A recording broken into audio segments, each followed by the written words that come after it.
Salut tout le monde, c'est Mathieu de Rester Connecté. On est toujours à l'IFA 2017 et on est encore une fois de plus chez Acer parce que on aime bien ce qu'il propose Acer. Acer met les bouchées doubles pour conquérir le monde du e-sport et encore une fois cette année ils ont envoyé du lourd. L'année dernière on avait été un petit peu bluffé par ce portable le plus lourd qui existe, qui était le X21, donc une grosse machine de guerre orientée gaming. Et là cette fois-ci ils reviennent avec la tour la plus imposante, on va dire un petit peu du marché, donc le Orion 9000 que j'ai ici juste derrière moi.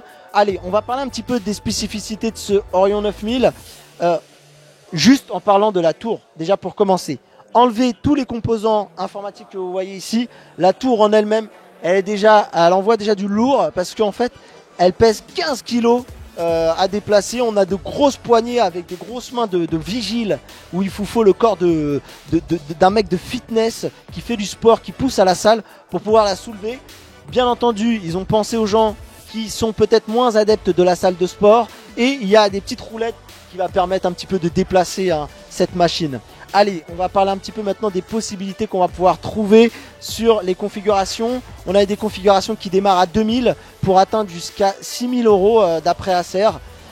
On a les premières configurations qui commencent sur du Core i7. Et donc après, en fonction de ce que vous allez mettre, ça va aller crescendo au niveau du prix. On va en reparler juste après.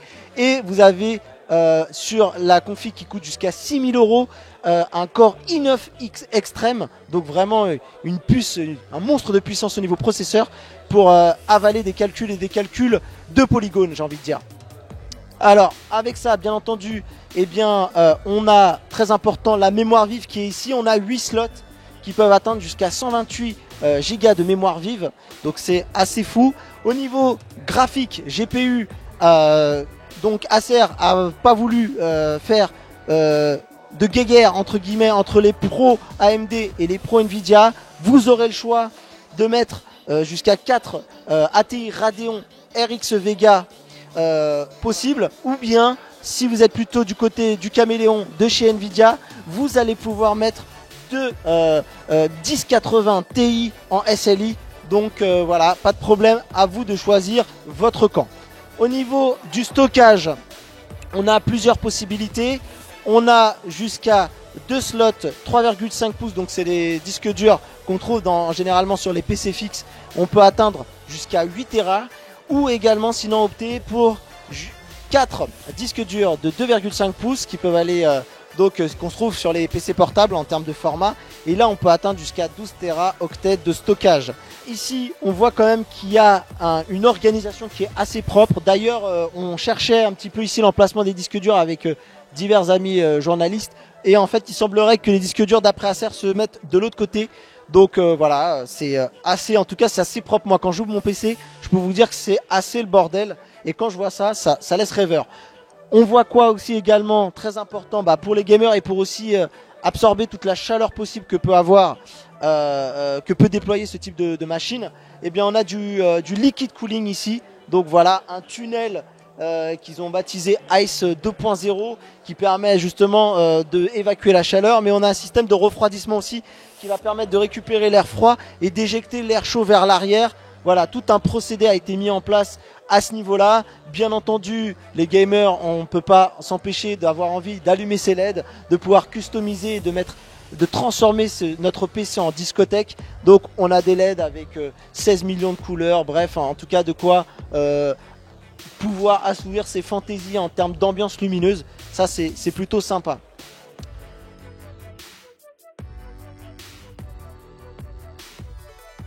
Autre chose sur lequel Acer a tenu à mettre les points sur les i, en tout cas a tenu vraiment à mettre en avant, c'est donc le format pour pouvoir ouvrir et fermer son boîtier qui est très important.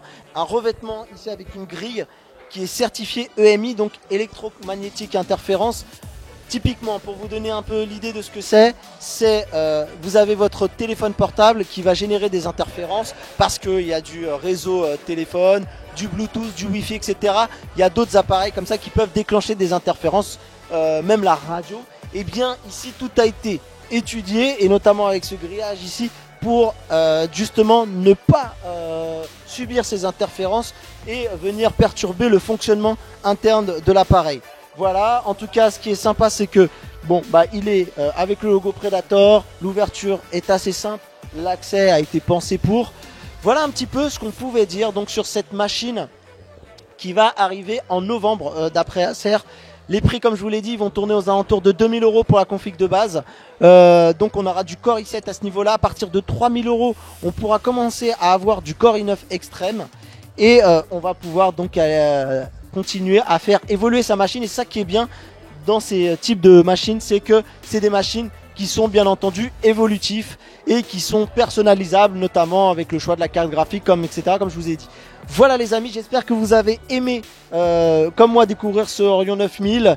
On attend une débauche de puissance. En tout cas, nous, ça nous a fait plaisir. J'espère qu'on n'aura pas trop froissé d'experts dans le gaming.